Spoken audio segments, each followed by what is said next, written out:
This food is the bridge to bring two person in different two countries together and also to continue the family bonding. Their food is great. It's traditional, it's native, it's ancestral, it's sustainable, organic, seasonable. This is the model. I used to think this was the most horrible task on earth to make tamales, but today we make tamales really from scratch.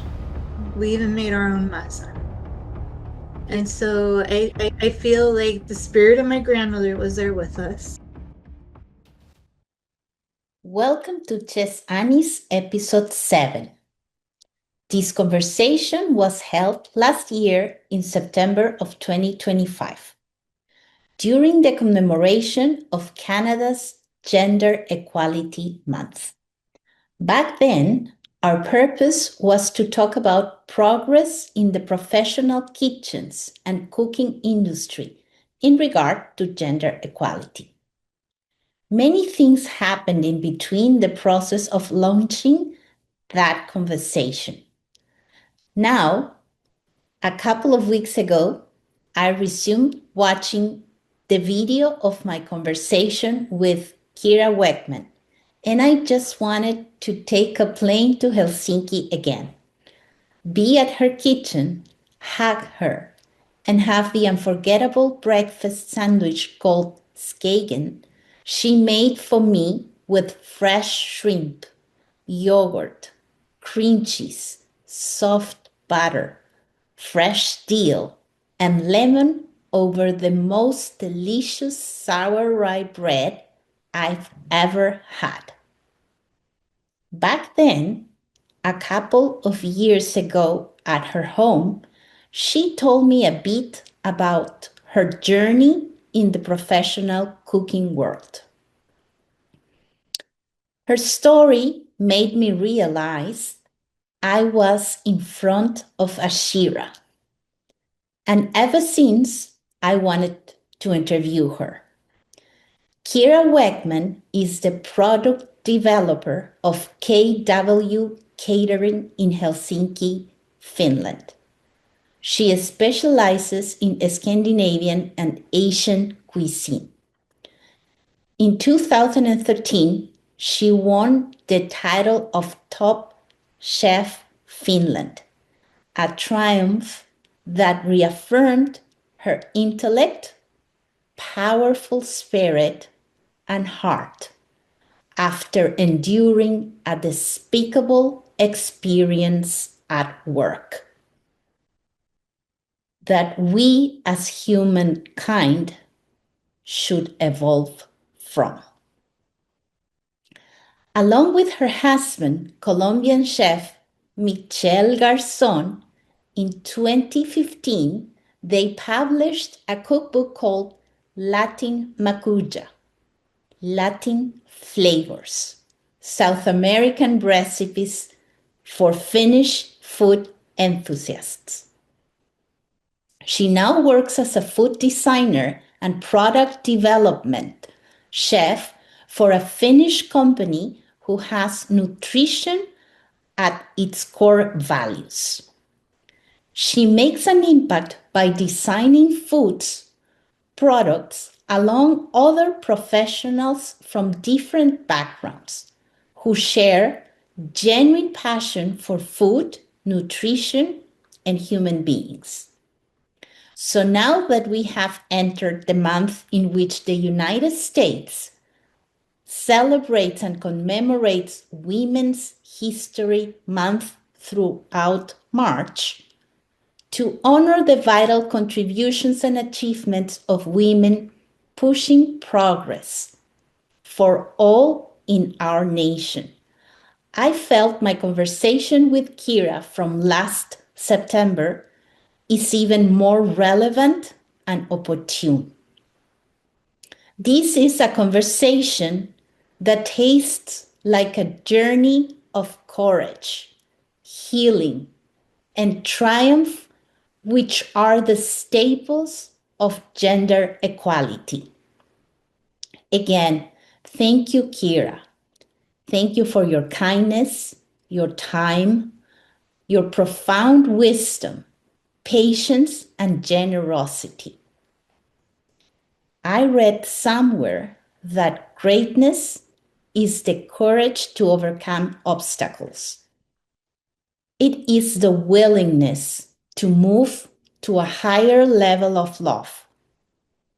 Through food, Kira transformed hardships into creativity, bitterness into nourishment, and fear into confidence, proving that true greatness isn't loud or boisterous, but humble, generous, and served one dish at a time.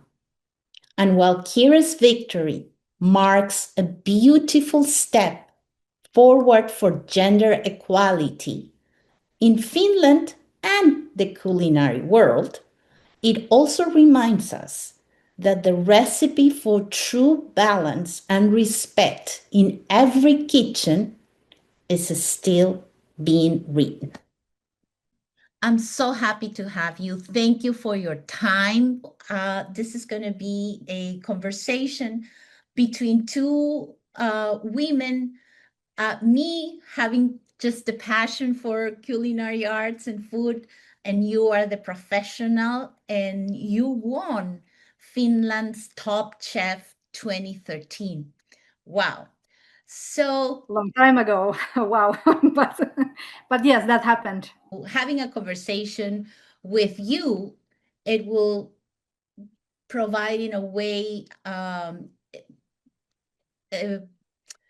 conversation of what was happening in Finland and what is happening in Finland currently, because we do, all human beings belong to this global village, right? So it's always interesting to take the temperature of what is going on or what has been going on in the world. So being this said, I want to take you to memory lane and talk about how you started. I mean, I met you through my brother because you two were students at in Lyon at Paul Bocuse Institute. So can you tell us a little bit about that experience, in the sense of, did you feel that the approach to female students was different, the demand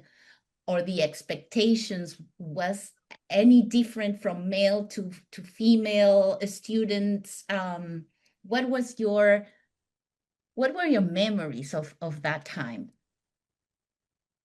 Yeah, well, to begin with, it was like one of my biggest dreams come true in that moment, to be able to get to study there in France, in Lyon. It was something I have dreamt of since like early childhood, to study abroad, but specifically in France due to the gastronomic history that they have. So it was something I really was looking forward to, and I was fortunate enough to have the opportunity to go there. I didn't go there really kind of being worried about how my gender will affect my studies or anything like that. I went really like with an open mind and open heart over there, and just eager to learn as much as possible in those 4 months that we were given. I genuinely feel like over there I didn't have to worry about like genders or my role like a woman there. I think in the end of the day, like we were being treated like very equally, I would say. But in general, I would say that it was quite respectful. And if anything, I would say that maybe the guys, the men, I mean, the boys or men, they were maybe treated somewhat more harshly than us young women there. Maybe the chefs kind of dared to speak a bit more roughly the guys. Early this year, I bumped into this marvelous book called If You Can't Take the Heat. And there were a couple of essays written by Geraldine de Ruyter, which I admire now, that really resonated with me. And it wasn't the first time that from professional female chefs that happened to be my friends, I heard about how hostile initially it was the atmosphere and the environment and some of the male bosses that they had. These two particular essays kind of portray experiences such as verbal abuse, psychological abuse, sexual harassment in some cases, and from men that never excused themselves or apologized, right? So I know that a lot of things have changed positively for not just women, for men in the same environment. I don't want to make this just about women because we are talking about gender equality progress. Yes. And I do believe that this type of mindset impacted negatively both men and women because it deprived them of their emotional and human part, right? But I don't want to derail. I just wanted to introduce this as part of the question, and that is like, what was your initial experience in the professional kitchens or in the culinary industry a decade or more than a decade ago? What do you remember? Well, yeah, I have to say, like, let's say 99% of my memories and experiences are like very good and very positive. I have had the privilege to work with a lot of really nice people of all genders, and also in the beginning of my career, I mean, I went like my first jobs in the business, in the industry, was like in 2004 or something. So yeah, let's say I was very young. So I started working as soon as I started to study in the culinary school. And then in the school, I also like gained a lot of extra experience, let's say, and gained like connections and networking throughout the 3 years I studied to become a professional chef. So I worked in various restaurants here in Helsinki, Finland, and Michelin places where I was working as a trainee. So in those times, I had really good experiences, and I really became interested in improving my skills to be able to gain a level of professional skills to be able to work in fine dining restaurants. 6 months after graduating, I got the possibility of working in a fine dining restaurant in a Michelin star place in Helsinki. And that ended up being the one and only, but quite harsh experience where I really experienced both verbal and physical abuse. So there was a very, very toxic atmosphere. It was a very small restaurant. So it was, the head chef, he was the owner as well, or I guess so, and mastermind behind everything. And we were probably at that time, let's say 3 or 4 chefs in addition to him. Working in the kitchen. The kitchen was tiny, smaller probably than the kitchen I have here at home. Wow. So it was really, really small kitchen, and so let's say no place to escape any kind of behavior whatsoever. But yeah, that experience kind of it ended up really, really affecting my mindset and also my goals and my self-esteem and many things in me. But yeah, so it was this kind of thing like, well, we worked in double shifts. So going there in the morning, doing mise en place and lunch, and then waiting a few hours, walking around in Helsinki city, trying to get myself back together after being like verbally abused the whole morning and day, and then going back to the kitchen and working then in the evening.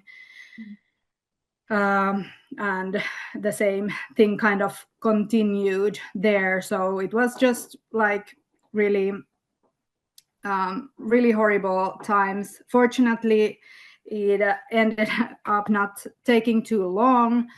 But yeah, there was this thing like, well, verbally abusing in many kind of ways, of course, just purely saying that I'm nothing, I'm no good for anything, I don't have any kind of future in the food industry. And the requirement was basically to read the chef's mind. And if you couldn't read his mind, then you were nothing, and you don't understand anything, and you don't know anything, and those kind of things. And then there was this kind of like threatening to punch, like I got a fist like this close to my head, and throwing hot pans like that it just goes like here, that I'm able to move enough that it didn't hit my face, and those kind of things. I was very young and very persistent, and I was like really strongly feeling that I belong in the fine dining world. So I really didn't want to give up. So even being like treated really badly, really poorly, horrifically, I tried my best until one day, basically the chef got enough of me and said that you can go and never come back. And it was one of the most relieving moments of my entire life to hear those words, because I was just so determined not to give up, and I didn't want to be the one kind of walking away. But honestly, probably I wouldn't have been able to cope for that much longer, and I didn't want either. Obviously, I had some limits even being that young. But yeah, that ended up being the situation, and it was such a relief just ditching my things and walking out and never having to go in there again. It was such a bad experience. I am scared and frustrated when it feels like after the progress in speaking up, in telling these horrific things that women experience massively, right, in different fields. And the fact that silence was the only alternative or speaking up wasn't a choice, speaking up wasn't done, and then that switched and things changed, and women start saying like, hey, I'm the victim here, this shouldn't be a behavior, this is not normal, right? Yeah, and it was really like when the world is giving you messages that let's go back to silence, it's like, what? Going back? No way. I don't want my nieces, I don't want my friends, I don't want any woman going back to I don't want anyone to go through that, like really being put down in that way that I was being treated. Well, I mean, there was also other people working for him, and he kind of treated everybody really poorly. But of course, I was like the youngest one, or at least the latest victim, so to say. So, and then, well, I really feel like he really, let's say, tested me for being a woman in that time.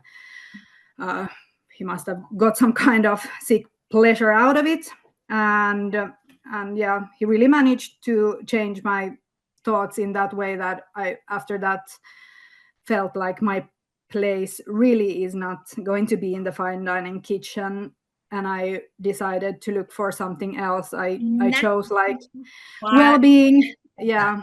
Right. Because after that, you end up winning what?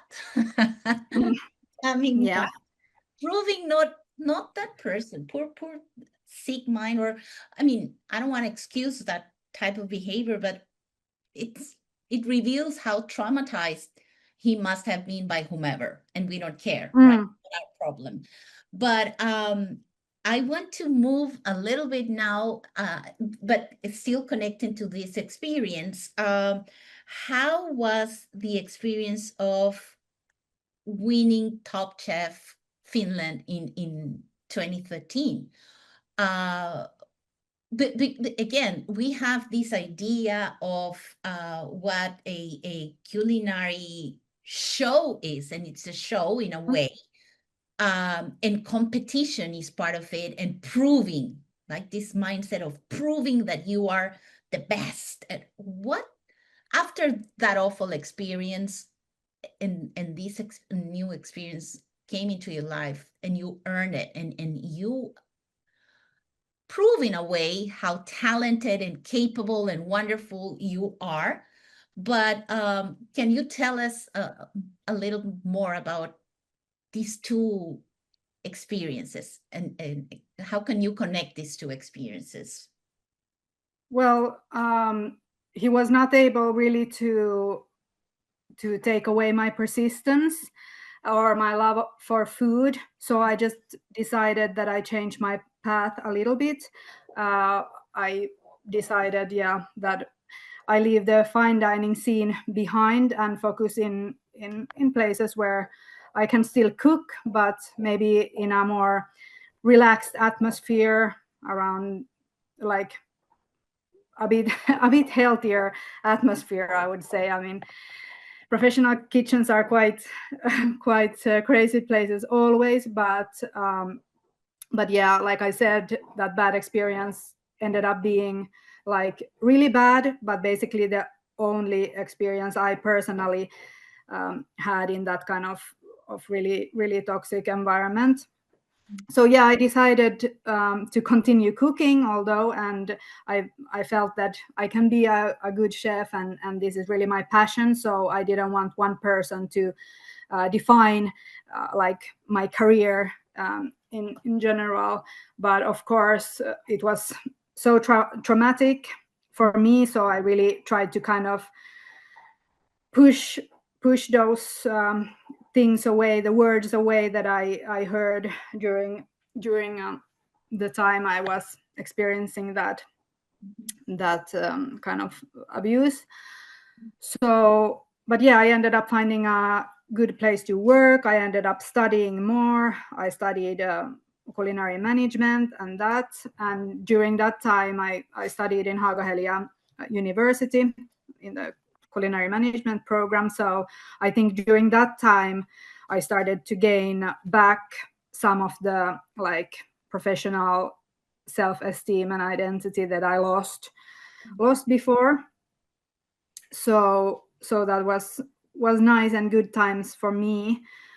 But yeah, when there came the opportunity to participate in Top Chef, I was really like doubting myself, doubting my skills, and These of course, people like, should be sued. Oh my God, for all the damage that people. well, yeah.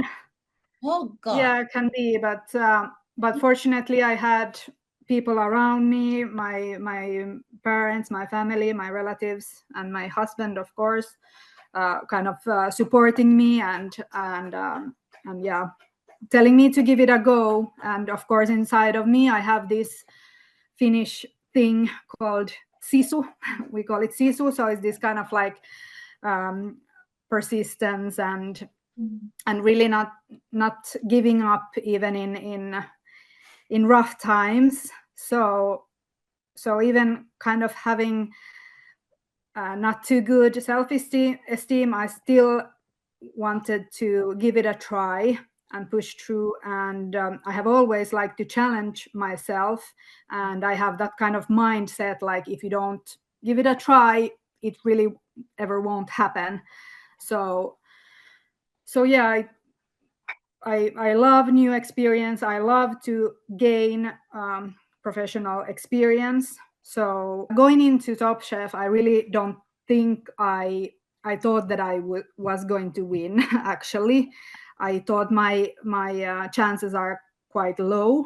But I went in there to gain experience, to do networking, and to learn and participate because of that.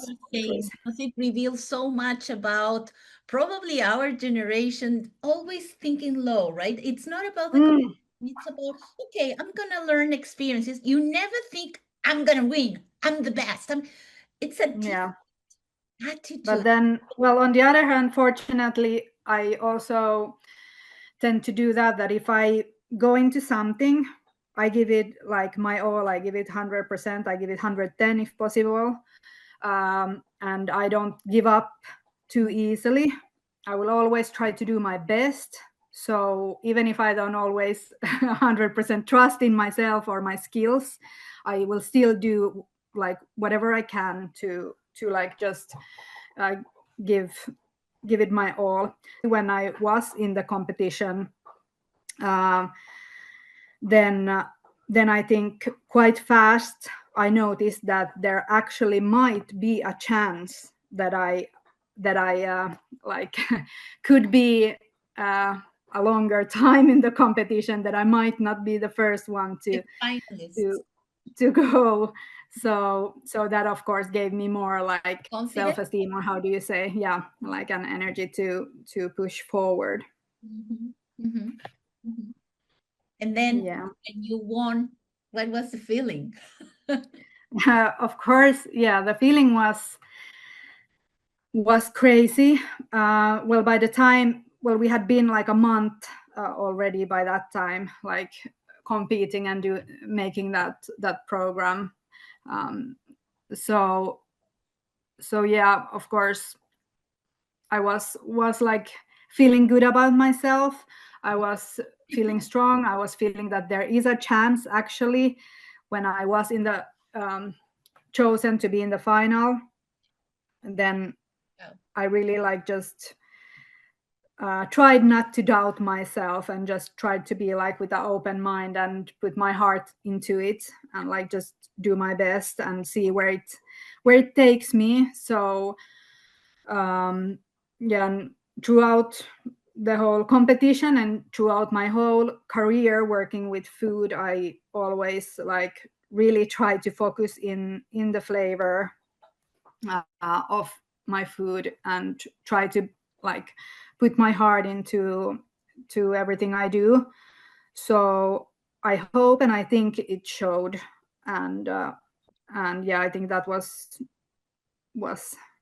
the thing that kind of helped me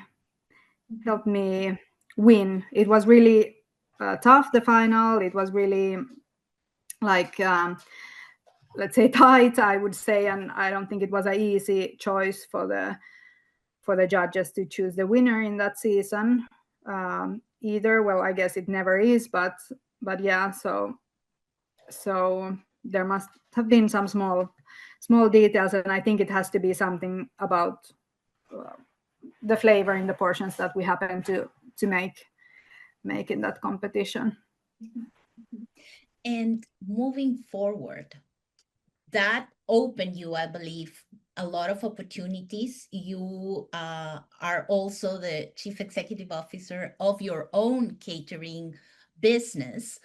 Now you are doing other things as well. So can you tell us a little bit of how this opportunity open you up to working in different spheres of the food industry? After winning the competition, that Top Chef season, the feeling was amazing. It really opened a lot of a lot of doors to me, and I had the dream, well, together with my husband, Michel, who is a chef also.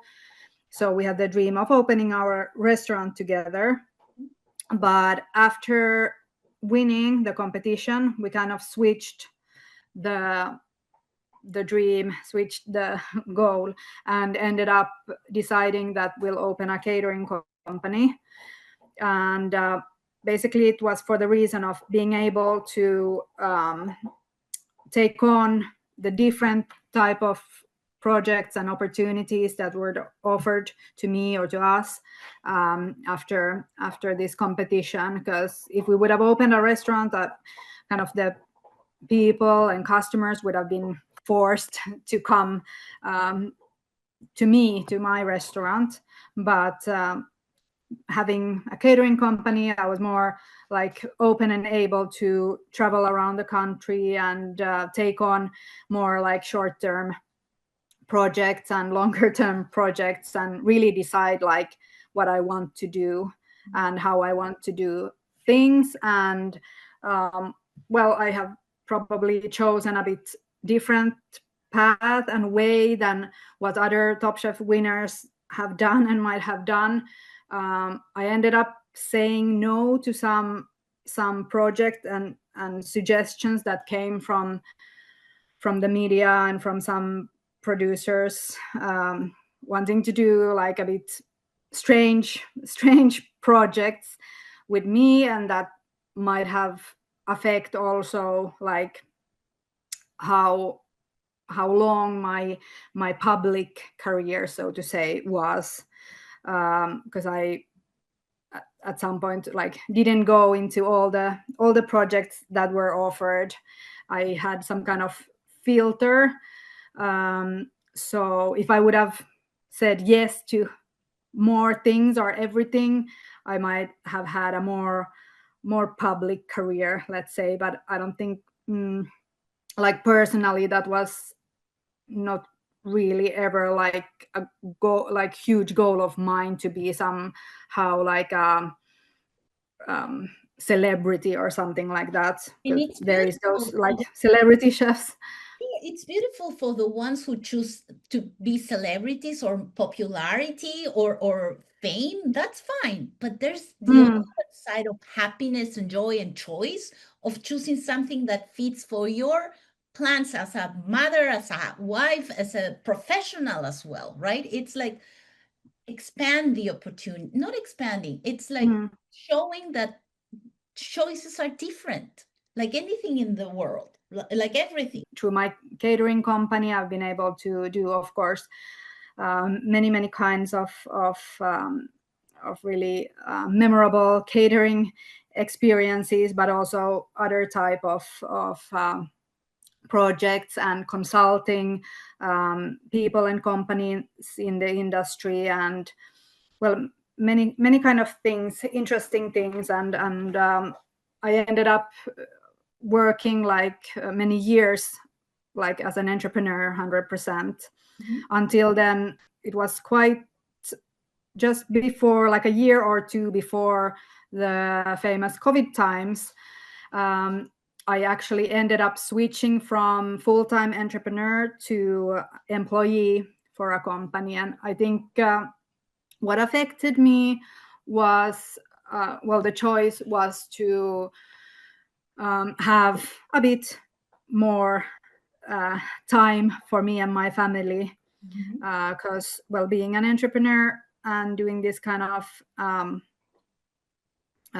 projects and freelancing, they are like quite time consuming, even though they give a lot to me professionally. But by that time I was a mother and with a small child, so eventually I wanted a bit more time, like a Monday to Friday job and more office hours, or something more to that side. So I ended up looking for other type of opportunities, and I worked for 5 years as a training consultant, traveling around Finland, teaching people in the professional kitchen industry about how to use various professional equipment. And well, it was basically Monday to Friday job, but of course I traveled a lot, so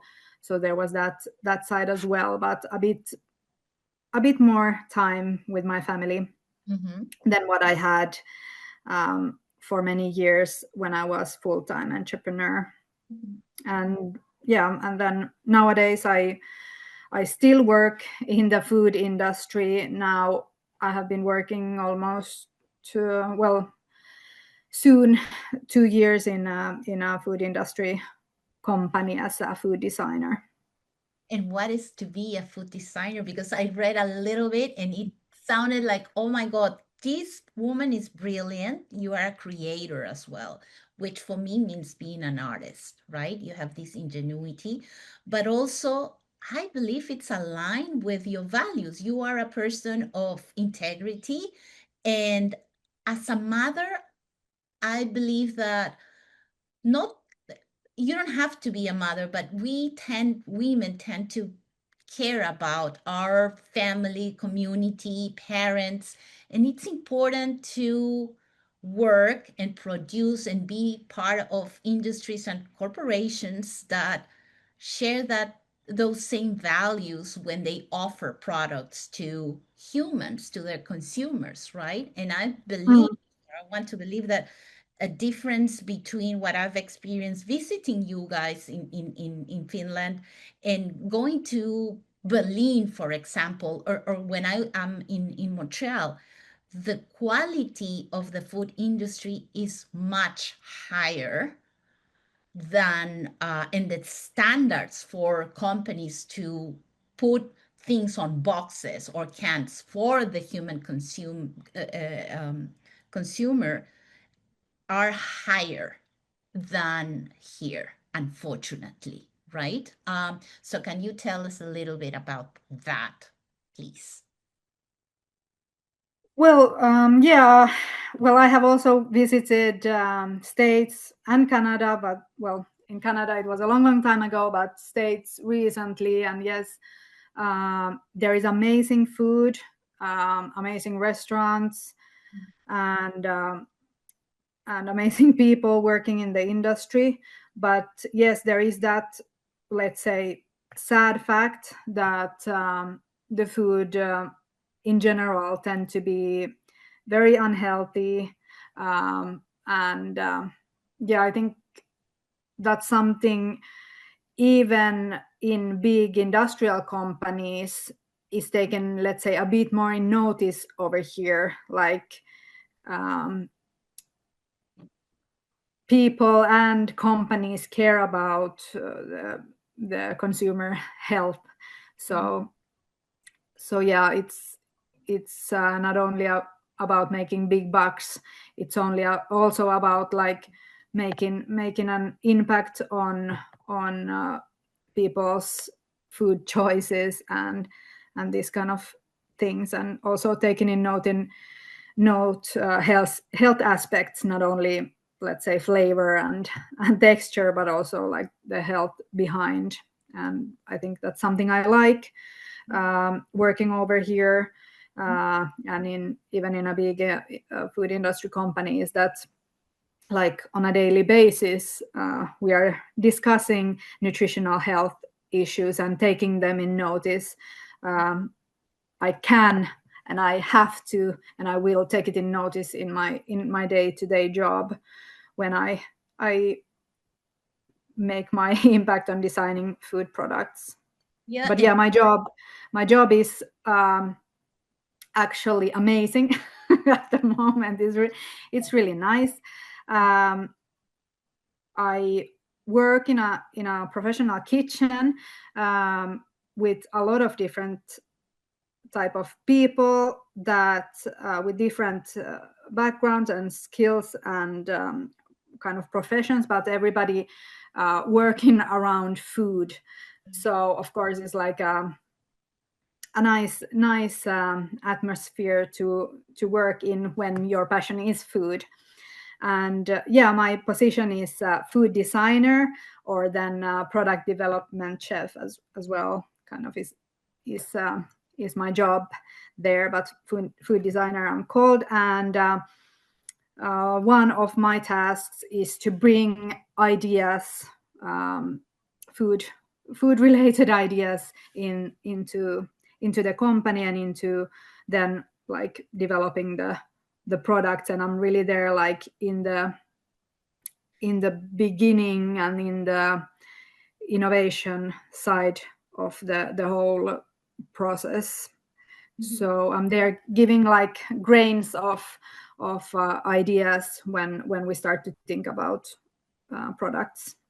And I love that you've mentioned that it's a diverse team of people creating this ideas, products, and work ethic and the atmosphere, right? Because the main topic of our conversation is about gender equality. And with this said, it's about bringing everybody concerned and pushing better quality foods related to nurture, to health, and that's how I believe communities, teams, the whole nation shows how important for them is humans are humans, but also you can profit. Absolutely, yes.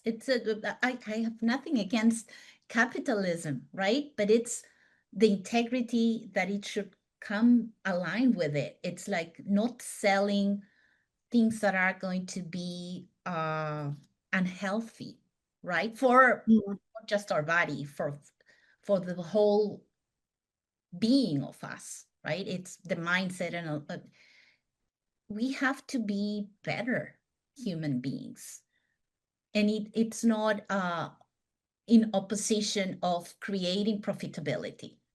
It has to be hand in hand, profitability with all these standards for what human consumption should be, right? And what I love is that now you are at this place in which your intelligence, your integrity, your values, your hopes for the future, for your country and the whole world, it is aligned. And that's what that's the value that I see. I'm not sure if you've watched The Bear, and it's a chef's. I expect now something different for everybody. I understand where this chef's story or fictional story comes from, and it starts with the family. And as much as I understand addiction, and it's not been something that I have not experienced personally, right? With my family or extended family. And I understand that it comes from terrible trauma, unhealed trauma, and it's not an excuse. But I don't see Gabi or my niece Nina and my other niece Julieta and any girl in the whole world or boy, right, needing to experience or endure toxic atmospheres, being at their within their family, within their school or work. It shouldn't be something. I mean, as humanity, progress is not only shown by techniques or technology or I don't know, new vaccines. It is shown as well in how we embrace joy and love. And it's not from a stupid standing point. It is about humanity is about evolving emotionally too. And we need to find ways in which this mindset of abuse and power over people is the norm. It shouldn't be the norm. We need to evolve from that, right? And for me, home cooking or the kitchens, professional kitchens are my temple in which this envisioning of a new way of behaving and communicating and connecting and leading and also being part of teams can be shown. It has to be different. There should be other ways. And like I said initially, I didn't want to talk about gender just based on women, because from my studies and also from my experiences within my family in the work field, it has been demonstrated how the mindset of male chauvinism has impacted negatively both of us, male and female. And that's what I wanted. You've done it perfectly, because we didn't focus only on your condition as a woman. We've discussed our condition as human beings, right?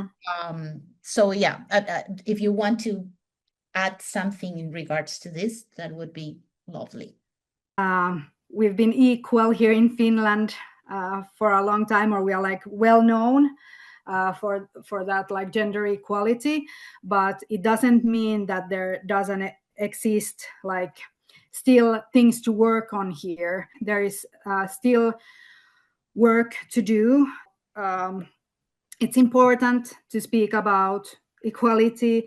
It's important to speak about well-being, and if you want like equality in workplaces, something companies need to do is to put effort in like the HR practices, and also like just make sure that people can feel like they do not have to tolerate bad behavior from anyone, regardless to the gender or age or backgrounds or anything.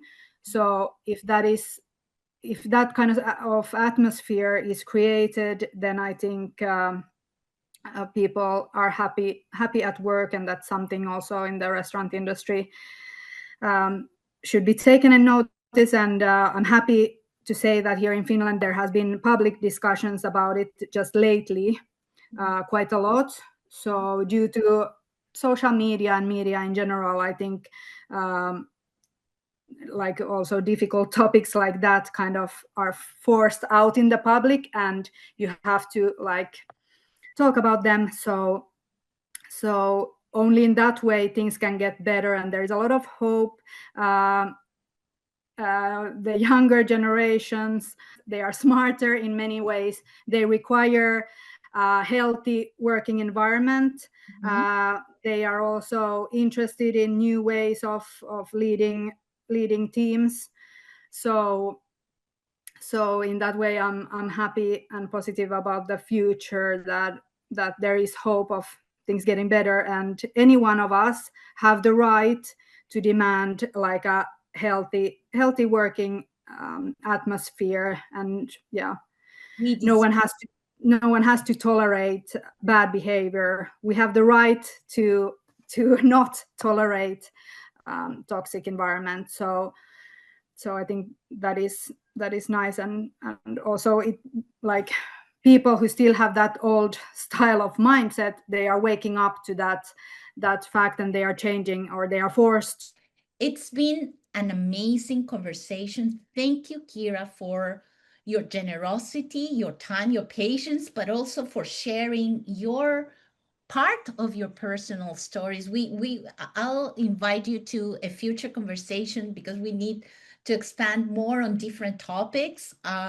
But it's been wonderful, and I hope that the people who will listen to this conversation will benefit from the experiences that you have shared with us.